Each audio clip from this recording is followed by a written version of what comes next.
দেখতে হবে। আবার যদি জান্নাত পরিমাণ যদি ভালো কাজ করো কিয়ামতের ময়দানে সেটাও দেখতে পাবে।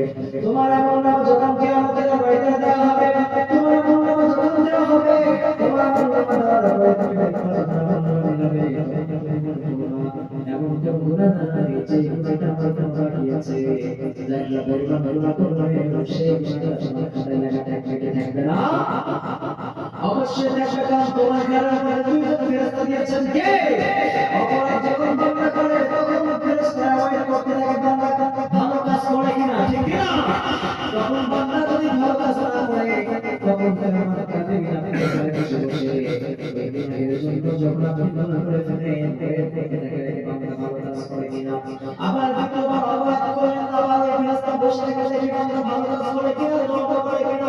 আবার যখন দ্বিতীয়বার যখন গুনাহ করে ফেলেন তাতে বলে সামনে করে ফেলে ধীরে ধীরে যখন গুনাহ করে তখন এই ফেরেশতা আপনাকে বলে কে আর যদি আপনি ভালো কাজ করেন ওই ভালো কাজের জন্য এক সেকেন্ড ফেরেশতা রেডি করে।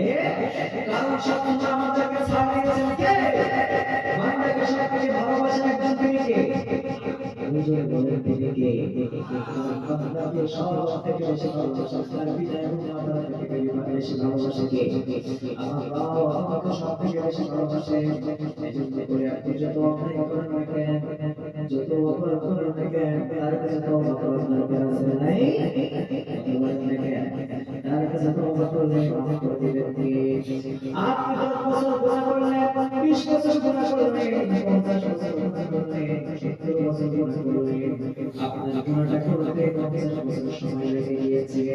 আপনার গুনাহটা করতে 70 বছর সময় লেগেছে। আপনার